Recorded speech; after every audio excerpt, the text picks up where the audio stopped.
అందరికీ నమస్కారం. తెలుగు కథామాలకు స్వాగతం. గిరిజా కళ్యాణం నవల చదువుకుంటున్నాము. రాసిన వారు ఎద్దనపూడి సులోచనారాణి గారు. బాబుగారు నిజంగానా?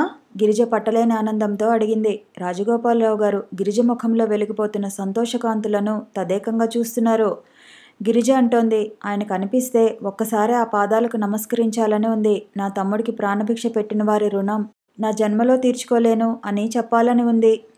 చెబుదూగానే నీకు ఆ క్షణం వచ్చేటట్టు నేను సాయం చేయాలనేగా నా ఈ తాపత్రయం అంతా.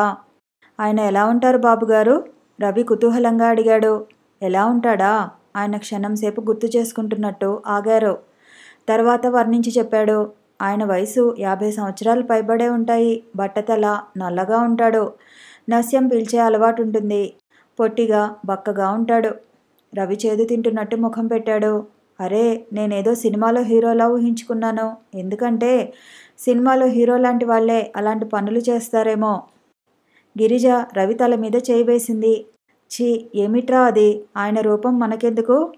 ఆయన గొప్ప మనసుకి దండం పెట్టాలి. గిరిజ కళ్ళల్లో రవ్వంత కూడా ఆరాధనాభావం తగ్గకపోవటం ఆయన గమనించారు. అందుకే ఆయన ఎవరితోటి కలవడు, ఆడవాళ్లతో అసలే మాట్లాడడు. అసలు చాలా కోపిష్టి. ఎవరైనా పొగిడితే చర్రున ఏదో ఒకటి అంటాడు. ఆయనను కూడా భోజనానికి పిలిచాను. మీరు ఆయన్ని చూడగానే ఎక్కువేం మాట్లాడవద్దు. మీ రుణం తీర్చుకోలేమండి. మీరు మాకు చాలా సాయం చేశారు అంటే చాలు. గిరిజ రవి అలాగేనన్నట్టు తల ఊపారు. గిరిజ అంది, బాబుగారు, మేమే రకంగానైనా ఆయనకి సహాయపడే అవకాశం దేవుడు కలుగజేస్తే ఎంత బాగుంటుంది. చెప్పానుగా, ఆయన ఎవరితోనూ అసలు కలవడని. ఏ అవసరం వచ్చినా ఎవరి సహాయం తీసుకోడు. గిరిజ తల ఊపింది. ఆయన ఉత్తరం ధోరణిలోనే ఆ ప్రత్యేక వ్యక్తిత్వం, మనుషులకి ఎడంగా ఉండాలి అనుకునే దూరం స్పష్టంగా తెలుస్తోంది అంది. సాయంత్రం కారు పంపిస్తాను, మీరిద్దరూ రండి అని చెప్పి రాజగోపాలరావు గారు వెళ్ళిపోయారు. గిరిజ వెంటనే కూర్చుని మధుకి ఉత్తరం రాసింది. మధు, నువ్వు రాసిన ఉత్తరం అందింది. రవి కోలుకున్నాడు. 4-5 రోజుల్లో డిశ్చార్జి చేస్తారని అనుకుంటున్నాను. నువ్వెలా ఉన్నావు? నీ కొత్త ఉద్యోగం ఎలా ఉంది? నేను క్రిందటిసారి ఉత్తరంలో కూడా వ్రాసాను, నువ్వు ఇక్కడికి రాలేనందుకు నువ్వు అంతగా బాధపడవద్దు అని. నాకు ఇక్కడ ఏ లోటు లేదు. దేవుడి దయ వల్ల రాజగోపాలరావు గారి పరిచయం లభించింది కదా, ఆయన అండగా ఉన్నారు. డబ్బు ఎటూ ఇబ్బంది లేదు. మధు, ఈరోజు ఒక అద్భుతమైన సంఘటన జరిగింది. రవికి సాయం చేసి ప్రాణం పోసిన ధర్మాత్ముణ్ణి నేను రేపు చూడబోతున్నాను. ఆయన ఎవరో కాదు, రాజగోపాలరావు గారి దగ్గర బంధువేనట. ఆయన్ని చూడబోతున్నాను అంటే ఎంత సంతోషంగా ఉందో. రాజగోపాలరావు గారు సాయంత్రం నన్ను రవిని ఆయన ఇంటికి భోజనానికి పిలిచారు. అక్కడికి ఆయన కూడా వస్తున్నాడట. ఆయనను చూసి తిరిగి రాగానే నీకు ఉత్తరం రాస్తాను. మధు, ఏ చిన్న విషయం జరిగినా నీకు చెప్పాలనిపిస్తుంది. అది సంతోషం కానీ, దుఃఖం కానీ, బాధ కానీ, కోపం కానీ నీతో పంచుకోవాలనిపిస్తుంది. నేనెన్నోసార్లు ఇట్లా ఎందుకు అనిపిస్తుంది అని నాలో నేను తర్కించుకుంటాను. నా అంతరాత్మ ఏమని జవాబిస్తుందో తెలుసా? మధుమూర్తి నీ ప్రాణమిత్రుడు. నీ మంచి చెడ్డలు అతను తన సొంతం అన్నట్లుగా భావిస్తాడు అంటోంది. అదే నిజమైతే నేనెంత అదృష్టవంతురాలిని కదూ. ఈ ప్రపంచంలో డబ్బు సంపాదించుకోవచ్చు, పేరు సంపాదించుకోవచ్చు, కానీ మంచి మిత్రుల్ని సంపాదించుకోలేము. అది కేవలం మన అదృష్టం. నన్ను అడిగితే ఈ లోకంలో మంచి మిత్రులు గల వ్యక్తి అందరిలోకి అదృష్టవంతుడు అంటాను. మధు, నాకు ఈ ప్రపంచంలో రవి తర్వాత నువ్వు తప్ప ఇంకెవరున్నారు? ఎక్కువగా వ్రాసేశాను. నా మనసులో తోచినవన్నీ చెప్పటం, నువ్వు మౌనమూర్తిలా వినటం నాకు అలవాటేగా. మౌనమూర్తి, అవును, ఆ పేరు నీకు అక్షరాలా వర్తిస్తుంది. అంత తక్కువగా మాట్లాడడం ఎలా సాధ్యం? వచ్చే ముందు ఉత్తరం రాస్తాను. నీకు సెలవు దొరికితే బెజవాడ వచ్చి స్టేషన్కి వద్దువుగానే. మధు, రవి ఆపరేషన్ అయిపోయింది. నాకు ఇక దిగులేముంది. మేఘాలలో తేలిపోతున్నట్లుగా ఉంది. ఈ ఆనందం నీతో కలిసి ఎప్పుడు పంచుకుంటానా అని ఎదురు చూస్తున్నాను. జవాబు వ్రాస్తావు కదూ? రేపు ఉత్తరం రాస్తానుగా, అది కూడా చదివిన తర్వాత ఏకంగా ఒకేసారి జవాబు వ్రాయి. ఉంటాను, నీ గిరిజ. గిరిజ ఉత్తరం 1-2 సార్లు చదివింది. ఎక్కడా అతిగా ఏమీ అనిపించలేదు. తర్వాత కవరులో పెట్టి అంటించి అడ్రస్ వ్రాసింది. మధుకి చెప్పడానికి ఎన్ని కబుర్లో, ఉత్తరాల్లో ఎన్ని వ్రాసినా ఇంకెన్నెన్నో చెప్పేవి మిగిలిపోతున్నట్లుగానే ఉంటాయి. సాయంత్రం అవుతుండగా కారు వచ్చింది. గిరిజ, రవి ఆ కారులో రాజగోపాలరావు గారి ఇంటికి వచ్చారు. ఆయన గుమ్మంలోనే ఎదురయ్యారు. రా అమ్మా రా ఆహ్వానించి ఇంట్లోకి తీసుకువెళ్లారు. ఆ ఇంటిని, ఇంటి వైభవాన్ని, అలంకరణని చూసి గిరిజ, రవి విస్తుపోయారు. రాజగోపాలరావు గారిని చూస్తే డబ్బున్న మనిషేనని తెలుస్తుంది, కానీ ఇంత ధనవంతుడని ఎవరూ అనుకోరు. ఆయన మాటల్లో అహం గాని, భేషజం గాని లేసమాత్రం కూడా కనిపించవు. ఆయన స్వయంగా దగ్గరుండి ఇల్లంతా చూపించారు. కూతురి ఫోటో చూపించి సగర్వంగా ఎన్నో విషయాలు చెప్పారు. కిటికీలోంచి చూస్తే 100 వరహాల చెట్లు, సంపంగి, మాలతీ లతలు కనిపిస్తున్నాయి. అవి కూతురు నాటినవేనని చెబుతూ అవి కమల ఎక్కడికి వెళ్ళింది అని తనని అడుగుతున్నట్లే ఉంటుందని అన్నారు. ఆయనకి కూతురంటే ఎంత ప్రాణమో ఆయన చెమర్చిన కళ్ళే తెలియజేస్తున్నాయి. ముగ్గురు మెట్లెక్కి పైకి వచ్చారు. పై అంతస్తులో తాళం వేసి ఉన్న ఒక గదిని చూపిస్తూ, ఇది నా మనుమడి గది. వాడు ఎప్పుడు ఇంటికి వస్తాడో, ఎప్పుడు ఇంట్లోంచి బయటకు వెళతాడో ఆ పరమాత్ముడికే తెలియాలి.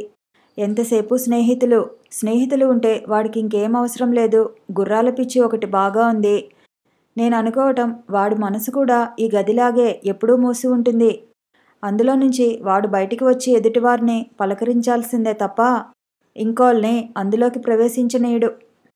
గిరిజ సానుభూతిగా మూకొడుతూ వింటోంది గాని ఆయన మాటల్ని శ్రద్ధగా మనసుకు పట్టించుకోవటం లేదు. గిరిజ హృదయం మరొకరి కోసం లోలోపల మహా ఆతృతగా ఎదురుచూస్తోంది. ఆ గది తలుపు తెరిచి ఆ తాళం చెవి తన కొంగుకు ముడివేసుకునే అమ్మాయి కోసం నేను గాలిస్తున్నాను అన్నారాయన. టైం ఎంతైందోనని గిరిజ గడియారం వైపు చూస్తోంది. ముగ్గురు క్రిందికి దిగి వచ్చారు.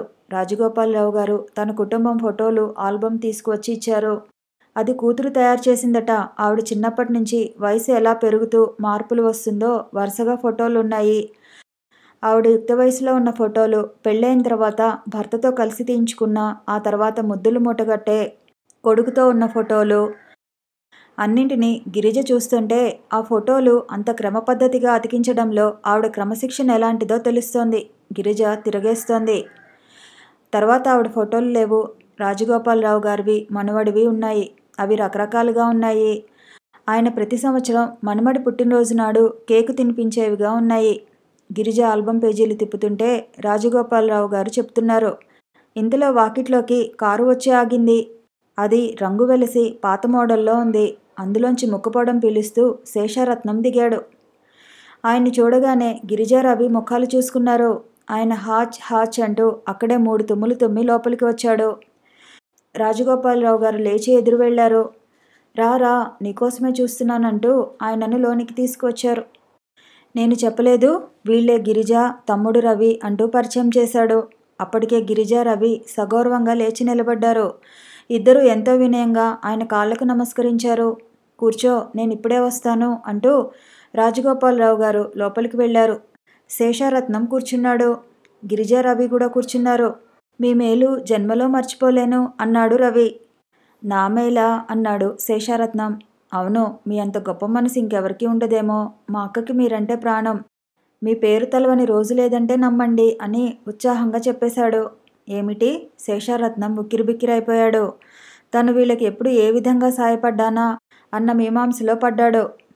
మేము మిమ్మల్ని కళ్ళారా చూస్తామని అనుకోలేదు. ఈ క్షణం మా ఇద్దరి జీవితాల్లో చాలా అపురూపమైంది డగ్గుతికతో అంది గిరిజ. శేషారత్నం కళ్ళు రెపరెపలాడినాయి. ఆ ఇద్దరి వంక అయోమయంగా చూడసాగాడు. మీలాంటి ధర్మాత్ములు 100కి 1 ఉంటే మాలాంటి పేదవాళ్ళకి ఎంతో సాయం చేకూరుతుంది అన్నాడు రవి. శేషారత్నం తనని తాను నిలవరించుకుంటున్నాడు. వీళ్ళకి నేనేదో సాయం చేసే ఉంటాను, ఎక్కడో ఎప్పుడో మర్చిపోయాను అనుకున్నాడు. ఇంత అందమైన పిల్ల అలా కృతజ్ఞతలు చెబుతూ రోజు మీ పేరు తలుచుకుంటున్నానని అంటుంటే ఆయనకి చెప్పలేనంత ఆనందం ముంచుకొచ్చింది. గర్వంతో ఛాతి నిటారుగా అయింది. మీకిలా కృతజ్ఞతలు చెప్పుకుంటే ఇప్పుడు మాకెంతో హాయిగా ఉంది అంది గిరిజ. దానికేముంది, నేను లేచిన తర్వాత ఎంతమందికో సాయం చేస్తుంటానో అలాగే మీకు చేసి ఉంటాను. ఆ మాత్రానికి మీరింత పెద్ద మాటలు చెప్పనవసరం లేదు. ఆఫ్టర్ ఆల్ మనిషిగా పుట్టింది ఎందుకట? సాటివారికి సాయపడకపోతే ఇతరులకు మేలు చేయని మనిషి మనిషే కాదు, పశువు క్రింద జమ. మీరే ఆలోచించండి. పశువు తమ తోటి పశువులకి ఏం సాయం చేయగలదు? గిరిజ, రవి అతి శ్రద్ధగా ఆయన మాటలు వింటున్నారు. శేషారత్నం ఫోన్ అందుకొని టీవీగా ఫోన్లోకి హలో, శేషారత్నం హియర్ అన్నాడు. ఆ పేరు వినగానే గిరిజ, రవి ముఖాలు చూసుకున్నారు. ఆ వచ్చిన ఫోన్ రాజమండ్రి నుంచి ట్రంక్ కాల్. హలో, నమస్కారం అండి. నేనే శేషారత్నాన్ని మాట్లాడుతున్నాను. మీ కేసు సోమవారం హీరింగ్ ఉంది. మీరేం అధైర్యపడకండి, మనం గెలిచినట్టే. ఆ 25 ఎకరాల కొబ్బరి తోట ఇక మీదే అయిపోయింది అనుకోండి. ఈ శేషారత్నం కేసు చేపడితే ఓడిపోవటం అంటూ లేదండి, ఆయన అరుస్తూ చెబుతున్నాడు. అక్క, శేషారత్నం అంటారేమిటి? ఈయన పేరు చంద్రశేఖరంగా అన్నాడు రహస్యంగా. ఏమోరా, అసలు పేరు ఇదేనేమో, అది పెట్టుకున్న పేరేమో. ఆ, అలాగే, తమరికి సోమవారం రాత్రి ఫోన్ చేస్తాను. శేషారత్నం ఫోన్ పెట్టేశాడు. ఇంతలో పోర్టుకోలోకి తెల్లటి ఫియట్ కారు వచ్చి ఆగింది. డోర్ తెరుచుకుని అందులో నుంచి తెల్లటి బట్టలతో చక్కటి క్రాఫ్ట్తో ఒక యువకుడు దిగాడు. అతను చేసే ప్రతి పనిలోనూ ఒక విధమైన తొందర ఉన్నట్టుగా అతను కారులోంచి మెరుపులా దిగి త్వరగా హాల్లోకి వచ్చాడు. చకచక మెట్ల వైపు వెళ్ళబోతూ శేషారత్నాన్ని చూడగానే ఆగి, హలో అంకుల్, ఆస్తమా ఏమంటోంది అంటూ పలకరించాడు. అక్కడ సోఫాలో కూర్చుని ఉన్న అపరిచితుల మీద అతని దృష్టి పడగానే తటపటాయింపుగా చూస్తూ, తాతయ్య ఎక్కడా అంటూ వెళ్ళిపోబోయాడు. ఇదిగో ఇలా రా ఒకసారి, శేషారత్నం చేయి ఊపి పిలిచాడు. మెట్లకి వెళ్ళబోతున్న చందు ఆగి ఆయన దగ్గరికి వచ్చాడు. శేషారత్నం గిరిజని పరిచయం చేశాడు. చూడు, ఈ అమ్మాయి పేరు గిరిజ, ఇతను రవి, ఈ అమ్మాయికి తమ్ముడు. నాకు గుర్తులేదు కానీ నేనెప్పుడో వీళ్ళకి సాయం చేశానుట అన్నాడు సగర్వంగా. చందు కనుబొమ్మలెత్తి ఆశ్చర్యం నటించాడు. అంకుల్, మీరా? సాయమా? ఆంటీకి తెలిసే చేశారా, లేక రహస్యంగానా? భార్య ప్రసక్తి రాగానే శేషారత్నం ముఖం చిన్నబోయింది. ఏం, ఆవిడంటే నాకు భయం అనుకున్నావా? ఆయన గిరిజకి చందుని పరిచయం చేశాడు. ఇతను రాజగోపాలరావు గారి ముద్దుల మనుమడు, పేరు చంద్రశేఖర్. చంద్రశేఖరా? గిరిజ, రవి ఇద్దరూ అప్రయత్నంగా ఒకేసారి అనేశారు. అవును, మేమంతా చందు అని పిలుస్తాం. ఏమిటలా చూస్తున్నారు? ఆ పేరు వింటే మీకెందుకంత ఆశ్చర్యం కలుగుతోంది? ఆయన ఆరా తీశాడు. రవి, గిరిజ ముఖాలు చూసుకున్నారు. ఇంతలో రాజగోపాలరావు అక్కడికి రానే వచ్చారు. ఆయన మనుమడిని చూడగానే, చందు, నువ్వు వచ్చావా? రావేమో అనుకున్నాను. చూడు, ఈ అమ్మాయి ఎవరో తెలుసా? ఆ రోజు విజయవాడ ప్లాట్ఫారం మీద నా ప్రాణాలు రక్షించిన దేవత అని చెప్పానే, ఈ అమ్మాయే గిరిజ. చందు ఒకసారి గిరిజ వైపు ఆసక్తిగా చూశాడు. నిజంగానా? అతను వెంటనే 2 అడుగులు ముందుకు వేసి గిరిజకి అభిముఖంగా వచ్చాడు. తాతయ్య మీ గురించి అంతా చెప్పారు. Thank you very much. నేను మీకు చాలా రుణపడి ఉన్నాను. మీ మేలు జన్మలో మరువలేను అన్నాడు. రవి ఉండబట్టలేనట్టుగా శేషారత్నాన్ని అడిగాడు. మీకు శేషారత్నం పేరు కాక ఇంకో పేరు ఏదైనా ఉందా? నాకు ఇంకో పేరు పెట్టుకునే కర్మేముంది? శేషారత్నం మా అమ్మమ్మ పేరు. పెద్దయిన తర్వాత మార్చుకుందామని చూశాను, కానీ ఆ పేరు అచ్చు వచ్చింది. BA ఫస్ట్ క్లాస్లో పాస్ అయ్యాను. లాలో త్వరగా సీటు వచ్చింది. ప్లీడర్ వృత్తి మొదలుపెట్టిన తర్వాత ఇక డబ్బుకి ఎన్నడూ తడుములాటలేదు. ఏం, ఎందుకలా అడిగావు? ఏం లేదు. ఎందుకంటే రవి నసిగాడు. ఎందుకో నేను చెప్పనా? రాజగోపాలరావు గారు కల్పించుకున్నారు. రవికి వైద్య సహాయం కోసం గిరిజ పేపర్లో ఇచ్చిన ప్రకటనకి చంద్రశేఖర్ అనే ధర్మాత్ముడు 2000 రూపాయలకి డీడీ పంపించాడు. అందుకని. అవునా గిరిజ? గిరిజ అవునన్నట్లు తల ఊపింది. ఏమిటి, 2000 రూపాయలా? శేషారత్నం ఆశ్చర్యపోయాడు. రాజగోపాలరావు గారు మన్మడి వంకే చూస్తున్నారు. అతని ముఖంలో గబగబా రంగులు మారినాయి. ఏమిటి, ఆ ప్రకటన ఇచ్చింది? అతను సందేహంగా గిరిజ వైపు చూశాడు. అవునరా చందు, నువ్వు నీ పుట్టినరోజు నాడు మీ అమ్మ జ్ఞాపకార్థం చేసే మంచి పనిగా పేపర్లో ఒక అనాథ యువతి తన తమ్ముడికి హృద్రోగం ఉందని వైద్య సహాయం చేయమని అభ్యర్థిస్తూ ఇచ్చిన ప్రకటన చూసి సాయన ద్వారా 2000కి డీడీ పంపావే, ఆ అమ్మాయే ఈ గిరిజ. ఆ కుర్రాడు ఇతనే. నువ్వు పంపిన డబ్బు ద్వారానే ఈ అబ్బాయికి ఆపరేషన్ జరిగింది, కోలుకున్నాడు. ఏమిటి, నిజంగా? చందు నమ్మలేనట్లుగా గిరిజ వైపు, రవి వైపు చూస్తున్నాడు. అవును చిన్నబాబు, ఈ సంగతి మాకు నిన్ననే తెలిసింది. అక్కడున్న సాయన్న అన్నాడు. Really glad to meet you. Ravi చేయి అందుకుని కరచాలనం చేశాడు. గిరిజను చూస్తూ, వాట్ ఏ వండర్ఫుల్ ఎక్స్పీరియన్స్ అన్నాడు. రాజగోపాలరావు గారు చెప్పేశారు. గిరిజ, నీ తమ్ముడికి సహాయం చేసిన మహానుభావుడు వీడే. శేషుని తమాషా చేయడానికి వాడు అనిపించేలా మీకు చెప్పాను అన్నారాయన. ఏరా, నువ్వు సాయం చేసినట్టే ఫోజు పెట్టేశావే? నేను లోపలి గదిలో కిటికీలోంచి నిన్ను చూస్తూనే ఉన్నాను. శేషారత్నం ముఖం మొదట వెలవెలబోయినా ఆ తర్వాత నవ్వేశాడు.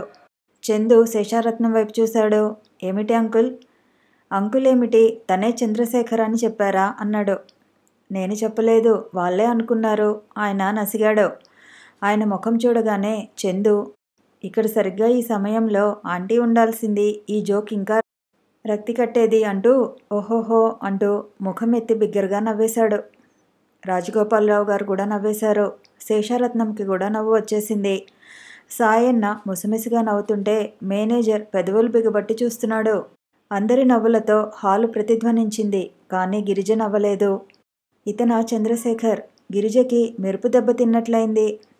ఎన్నో రోజుల తర్వాత ఆ రాత్రి డైనింగ్ హాల్లో మళ్ళీ అన్ని లైట్లు వెలిగినాయి. చందు ఎప్పుడూ ఇంట్లో భోజనం చేయడు. రాజగోపాలరావు గారు రాత్రిపూట ఒక చపాతీయో పండో తిని పాలు తాగుతారు. ఆయన ఒకరే కూర్చుని తినేటప్పుడు ఒక్క లైటే వేస్తారు నౌకర్లు. ఆయన పడక గదిలో తింటే ఆ లైట్ కూడా ఒక్కోసారి వెలగదు. ఆ ఇంటి నిండా వెలుతురున్నా ఆ మనుషులు చీకట్లో బ్రతుకుతున్నట్లుగా ఉంటుంది. రాజగోపాలరావు గారికి కుడివైపున చందు, శేషారత్నం కూర్చుని ఉన్నారు. ఎడమవైపున గిరిజ, రవి కూర్చున్నారు. కూర్చున్నంతసేపు చందు శేషారత్నాన్ని తమాషా చేస్తూనే ఉన్నాడు. అంకుల్, మీ పెళ్ళైన కొత్తలో మీ అమ్మకి భార్యకి పడేది కాదని ఇద్దరూ పోట్లాడుకుని విడివిడిగా వంట చేసుకునేవారని చెప్పేవారు కదా మీరు. అప్పుడు భోజనం ఎవరి దగ్గర తినేవారు అని అడిగాడు. ఇద్దరి దగ్గర తినేవాడిని. ఇద్దరి దగ్గర? అదెలా సాధ్యం? ఎందుకు కాదు? వంటలు వేరైనా డైనింగ్ టేబుల్ ఒకటేగా. నేను భోజనానికి కూర్చునేవాణ్ణి. మా అమ్మ తెచ్చి అన్నం కూర వడ్డించేది. నా భార్య పప్పు నెయ్యి వేసేది. అమ్మ పులుసు వేస్తే ఈవిడ పెరుగు వేసేది. మనుషులతో మాటలు లేకుండా క్రియలు జరిపేలా చేయడంలో శేషారత్నం అఖండుడురా చందు. ఒకే ఒక పాయింట్ చెబుతాడు, అది అమోఘంగా పనిచేస్తుంది. కోర్టులో కూడా నేను చాలాసార్లు చూశానుగా. అవతల వాళ్ళు గొంతు చించుకుని గంటసేపు వాదిస్తారు. వీడు ఒక్క పాయింట్తో ఆ వాదనంతా హుష్ కాకి అన్నట్లు చేస్తాడు. మొత్తానికి అమోఘమైన బుర్ర అనుకో అన్నాడు రాజగోపాలరావు గారు. కానీ ఏం లాభం? మా ఆవిడ బుర్రని మరమ్మతు చేసే తెలివితేటలు లేకపోయినాయి అంటూ విచారం వెలిబుచ్చాడాయన. అంకుల్, మీకు తెలియదా? భార్య ఎంత గయ్యాలి అయితే భర్త అంత తెలివిగలవాడు అవుతాడట. సోక్రటీస్ సంగతి మీకు తెలియదా అన్నాడు చందు. ఆ మాట వినగానే ఒక్కసారి ఆ గది నిండా నవ్వులు జల్లులు కురవసాగినాయి. శేషారత్నం అన్నాడు, ఇదివరకు నా భార్య లాంటి మనిషి ఈ ప్రపంచంలో ఇంకెవరూ ఉండరనుకునేవాడిని. మా సూరికి పెళ్లి చేసిన తర్వాత నా భార్యను మించిన మనుషులుంటారు సుమా అని తెలిసింది. ఏం చేస్తాం? భగవంతుడు ఒకవైపు వెలుగు ఇచ్చి మరోవైపు గాఢాంధకారం చేస్తాడు.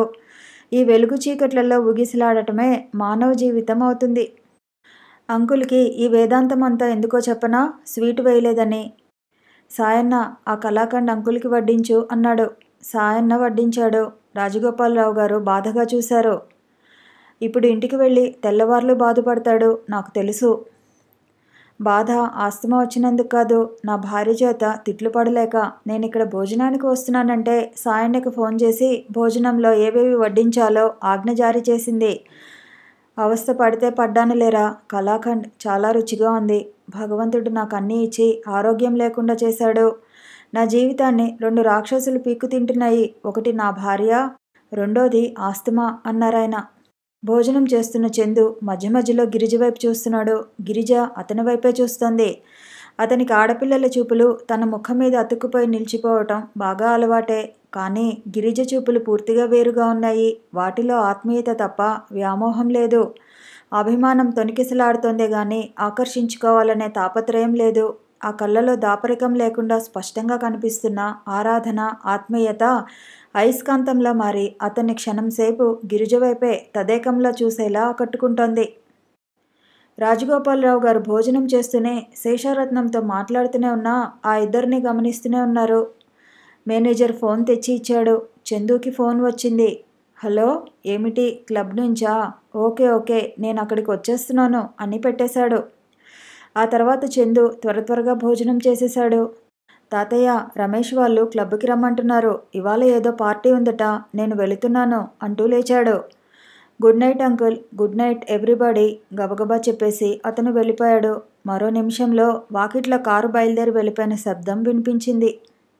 సందడంతా చందుతోనే వెళ్ళిపోయినట్లుగా అక్కడ నిశ్శబ్దం ఏర్పడింది. ఇదిరా వరస అన్నారు రాజగోపాలరావు గారు. శేషారత్నం చూశాను అన్నట్లు తల ఊపారు. ఆ దయ్యాల బారి నుంచి వాడిని రక్షించే ఉపాయం చెప్పరా శేషు? శేషారత్నం కాసేపు దీర్ఘంగా ఆలోచించి, దానికి పెళ్ళి ఒక్కటే మార్గం అన్నారు. పెళ్ళి అంటే వాడికి భయం. పెళ్ళాం పిల్లలు పెద్ద బోర్ అంటాడు. ఎట్లాగో అట్లా నువ్వు వాడిని ఆ పెళ్లిలోకి తోసేయాలి. ఏం ప్రయోజనం? ఆ సంసారం చక్కగా ఉండాలిగా. ఈ రాక్షసులు ఆ సంసారాన్ని విచ్ఛిన్నం చేయకుండా ఉంటారంటావా? ఆయన అది కూడా పాయింటే అన్నట్టుగా తల ఊపాడు.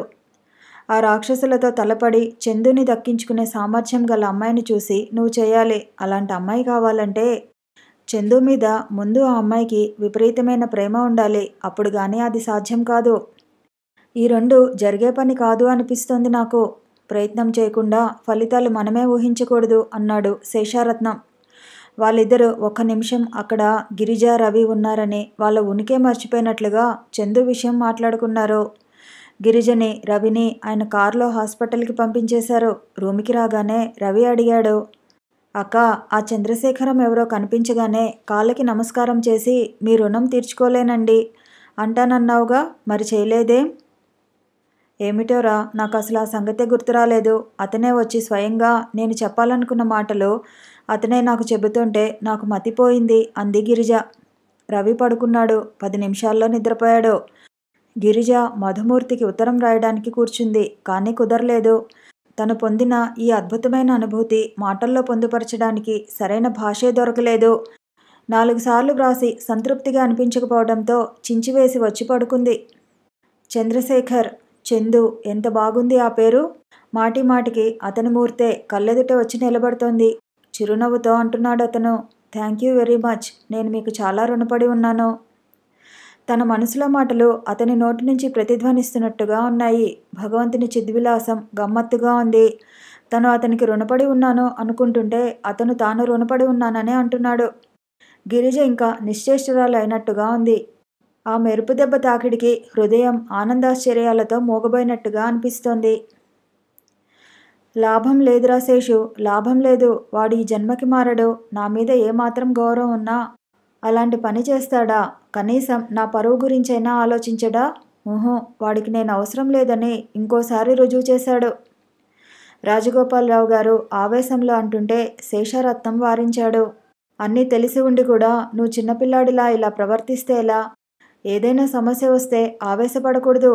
నిదానంగా పరిష్కార మార్గం ఆలోచించుకోవాలి. నిదానంగా ఓ చెంప ఇల్లు తగలబడిపోతుంటే ఫిడేలు వాయించుకుంటూ శాంతంగా ఉండాలంటావు నువ్వు. శాంతి నాకెక్కడిదిరా, నేను బ్రతికుండగా రాదు. అదిగో మీరు మళ్ళీ హైరాణ పడుతున్నారు. బ్లడ్ ప్రెషర్ చూస్తున్న గురుమూర్తి హెచ్చరించాడు. రాజగోపాలరావు గారికి ఈ పూట విపరీతమైన రక్తపు పోటు వచ్చింది. దానికి కారణం ఉంది.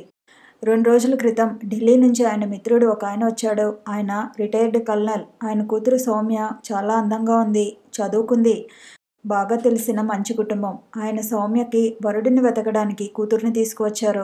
రాజగోపాలరావు గారికి సౌమ్య, చందు ఈడుజోడుగా అనిపించారు. చదువుకున్న పిల్ల కాబట్టి చందుని బాగా దారికి తెచ్చుకోగలదని ఆశపడ్డారు. ఒకే ఒక కూతురు. ఆయనకి చాలా డబ్బు ఉంది. చందు డబ్బు కోసం వాళ్ళు ఆశపడాల్సిన అవసరం కూడా లేదు. ఈ రకంగా ఇద్దరు స్నేహితులు ఇంకా దగ్గరవ్వచ్చు. ఎన్నో విధాల ఈ సంబంధం చాలా మంచిదని ఆయనకి తోచింది. నేను ఎవరి కోసమో ఎందుకు వెతకటం రా రాజా, నా కూతురిని నీ మనమడికి చేసుకోరాదు అన్నాడు కల్నల్ మిత్రుడు. ఆయన అలా అడగటం రాజగోపాలరావు గారికి ఎంతో ఆనందం కలిగించింది. కోరిన పెన్నిది కళ్ళెదుట నిలిచినట్టుగా సంబరపడ్డాడు. చందుకి సౌమ్యని పరిచయం చేశాడు. ఆయన కావాలని చందు, సౌమ్య ఒంటరిగా ఉండే పరిస్థితులు ఏర్పరిచారు. సౌమ్య, చందు ఇద్దరు స్నేహంగా కబుర్లు చెప్పుకుంటూ, నవ్వుకుంటూ, జోక్ చేసుకుంటూ హుషారుగానే ఉన్నారు. ఆ రాత్రి రాజగోపాలరావు గారు చందుని పిలిచారు. సౌమ్యతో వివాహం నిర్ణయిస్తున్నట్టుగా చెప్పారు. నాకా పెళ్ళా అన్నాడు చందు కంపరంగా. ఏం, నీకు ఆ అమ్మాయి నచ్చలేదా? ఎందుకు నచ్చలేదు? సౌమ్యకి ఏం తక్కువైంది? అలాంటప్పుడు పెళ్లి చేసుకోవటానికి ఏమి అభ్యంతరం? నేను ఆ దృష్టితో సౌమ్యని చూడలేదు. అసలు నేను ఏ ఆడపిల్లని పెళ్లి దృష్టితో చూడను. ఏం, ఎందుకని? కారణం చెప్పినా మీకు అర్థం కాదు. ఇప్పుడేమంటావు? ఈ పెళ్లి కుదరదు అంటాను. నోరు మొయ్యి, ఆయనకి నేను మాట ఇచ్చాను. అదా మీ బాధ? అయితే ఇక మీరు విశ్రాంతి తీసుకోండి అనేసి చందు వెళ్ళిపోయాడు. మర్నాడు ఉదయం రాజగోపాలరావు గారు కాస్త ఆలస్యంగా నిద్రలేచారు. ఆయన బ్రేక్ఫాస్ట్కి వచ్చేసరికి కల్నల్ పెట్టబేడ సర్దుకుని ప్రయాణమై ఉన్నాడు. ఆయన చిరచిరలాడిపోతున్నాడు. ఏమిటి, ఏమైంది? ఇంత హఠాత్తుగా ఎందుకు వెళ్తున్నావు? కంగారుగా అడిగారు. ఏమైందా? కళ్ళలో ఎర్రబడిన కళ్ళతో చూశాడు. స్నేహితుడివి కదా అని మంచి మనసుతో నీ దగ్గరికి వస్తే నువ్వు కపట దృష్టితో నన్ను బుట్టలో వేయాలని చూశావు. రాత్రి నీ మనమడు నాకు అంతా చెప్పాడు. అతను మీ ఇంట్లో ఉండే ఆయా కూతుర్ని ప్రేమిస్తే నువ్వు పెళ్లి చేసుకోవడానికి వీలు లేదని అడ్డు పెట్టావటగా. ఇద్దరు రహస్య పెళ్లి చేసుకుందామని చూస్తే చందుని దాచేసి ఆ పెళ్లికి వెళ్ళనీయకుండా చేశావట. అమ్మాయి బావిలో దూకి చచ్చిపోయిందటగా. చందు ఆ అమ్మాయిని మర్చిపోలేకుండా ఉన్నాడట. తాతయ్య పోరు పడలేక మీ అమ్మాయిని పెళ్లి చేసుకున్నా నేను బాగా చూడలేను అని చెప్పాడు. అతని మంచితనానికి నేను కంగ్రాచులేట్ చేశాను. మనం బలవంతంగా పెళ్లి చేస్తే ఇప్పుడు చేసుకుని తర్వాత డైవర్స్ ఇస్తాడు. నా కూతురికి అంత కర్మేం పట్టిందయ్యా? ఈ ప్రపంచంలో మగపిల్లలే కరువయ్యారా? నేను దానికి పెళ్లి చేయలేనా? ఇంతలో టాక్సీ వచ్చి ఆగింది. ఆయన సామాన్ తనే మోసుకు వెళ్ళి టాక్సీలో పెట్టుకున్నాడు. సాయన్న సాయం చేయబోతుంటే వద్దని విదిలించాడు. వస్తాం, మేము వచ్చిన వేళ మంచిది, రామ్మారా అన్నాడాయన. సౌమ్య రాజగోపాలరావు గారి వంక చురచురా చూసి వెళ్ళిపోయింది. టాక్సీ వెళ్ళిపోయింది. రాజగోపాలరావు గారి ముఖం తరిగిన కందగడ్డలా అయిపోయింది. చందు చందు ఆయన ఇల్లు అదిరిపోయేలా అరిచారు. చిన్నబాబు రాత్రి ఇంటికి రాలేదండి, సాయన్న భయంగా చెప్పాడు. ఇంటికి రాలేదా? సాయన్న, మేనేజర్ గారు వాడెక్కడున్నా కాళ్ళు చేతులు కట్టి ఈడ్చుకురండి. వాడిని ఇవాళ చంపి తీరుతాను. నా చేతులతోనే కంఠం పిసికి వేస్తాను ఆయన ఆయాసపడుతూ అన్నారు. సాయన్న చప్పున దగ్గరికి వచ్చాడు. అయ్యగారు మీరు ఇలా కూర్చోండి అంటూ బలవంతంగా సోఫాలో కూర్చోబెట్టాడు. రాజగోపాలరావు గారికి వంటి నిండా చెమటలు వచ్చేసినాయి. ఆయన కోపంతో కంపిస్తున్నాడు. కాదు సాయన్న, నీకు తెలియదు అంటున్నాడు. మేనేజర్ వెంటనే డాక్టర్కి ఫోన్ చేశాడు. 10 నిమిషాల్లో ఆయన వచ్చాడు. రాజగోపాలరావు గారిని పరీక్ష చేసి ఆయన బాగా చీవాట్లు వేశారు. నువ్వు ఇలా ఆవేశపడితే ఎప్పుడో మళ్ళీ హార్ట్ అటాక్ వస్తుంది. నేను వచ్చే టైం కూడా ఉండదు.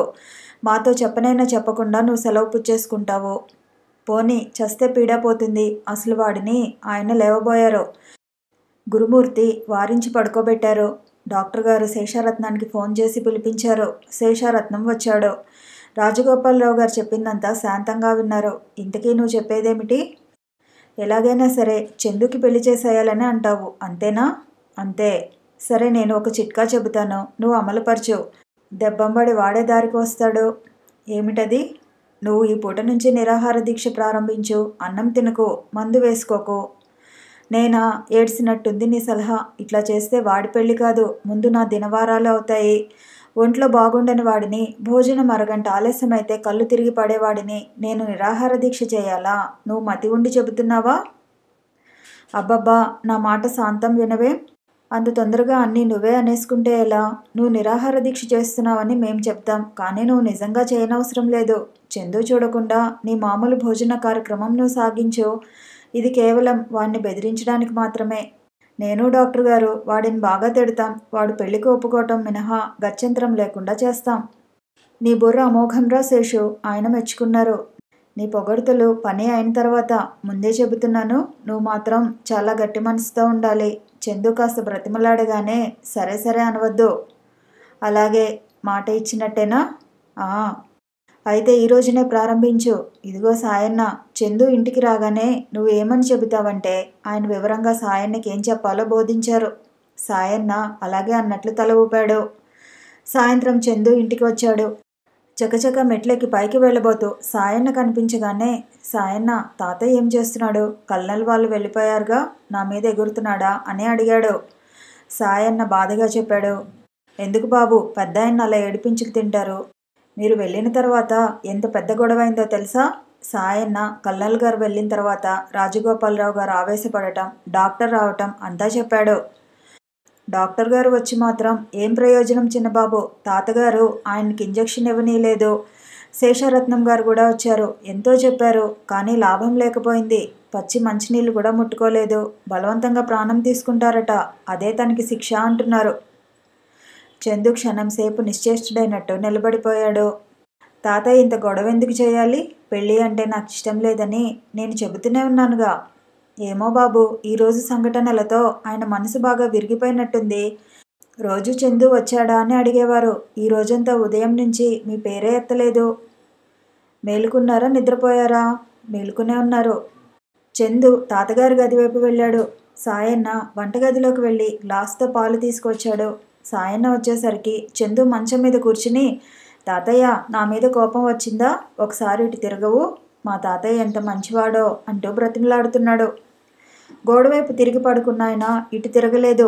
ఉదయం నుంచి ఏమీ తీసుకోలేదు. అసలే సుస్థి మనిషి. కాసి నీ పాలైనా తాగండి బాబు అన్నాడు సాయన్న. నాకేం వద్దు సాయన్న, నేను పొద్దుటే చెప్పానుగా, నేను ఇలాగే చచ్చిపోతాను. నా ముఖాన బలవన్మరణం రాసిపెట్టి ఉంది కాబోలు అన్నాడు. తాతయ్య నా మీద కోపం వస్తే నన్ను 2 వాయించు, అంతేగాని భోజనం మానేయటం దేనికి? నా మాట వినవు? లేచి తాగు. చందు పాల గ్లాస్ తీసుకుని బ్రతిమాలాడు. ఆయన ఊ అనకుండా మౌనంగా ఉండిపోయారు. చందు ఆయన చెయ్యి అందుకొని చెంపకి ఆనించుకున్నాడు. నాకు ఈ ప్రపంచంలో నువ్వు తప్ప ఎవరూ లేరు. అసలు నేను ఎందుకు పెళ్లి చేసుకోనంటున్నానో చెప్పనా? ఆ వచ్చే వ్యక్తి నీకు నాకు మధ్య పోట్లాటలు పెడుతుందేమోనని భయం తాతయ్య. నువ్వు కనుక ఈ పాలు తాగకపోతే నేను కూడా భోజనం చేయను, మంచినీళ్ళు తాగను. నీ ఇష్టం అన్నాడు. రాజగోపాలరావు గారి చెయ్యి చందు ఇస్తున్న పాల గ్లాస్ పట్టుకోబోయింది. సాయన్న బిగ్గరగా దగ్గాడు. ఆయనకి శేషారత్నం హెచ్చరిక గుర్తుకొచ్చింది. పట్టుకోబోయిన పాల గ్లాసు వదిలేశాడు. తాతయ్య తాగవు కదా? చందు బ్రతిమలాడాడు. ఆయన మాట్లాడలేదు. చందు లేచాడు. సరే అయితే నేను వెళ్తున్నాను. సాయన్న వచ్చి నువ్వు ఏదైనా తిన్నావని చెప్పినప్పుడే నీ కంటికి కనిపిస్తాను, అంతవరకు నీకు కనిపించను అని వెళ్ళిపోయాడు. కథ కొనసాగుతుంది. మళ్ళీ కలుసుకుందాము. ఈ వీడియో నచ్చితే లైక్ చేయండి, షేర్ చేయండి, కామెంట్ చేయండి, ఛానల్ని సబ్స్క్రైబ్ చేయండి.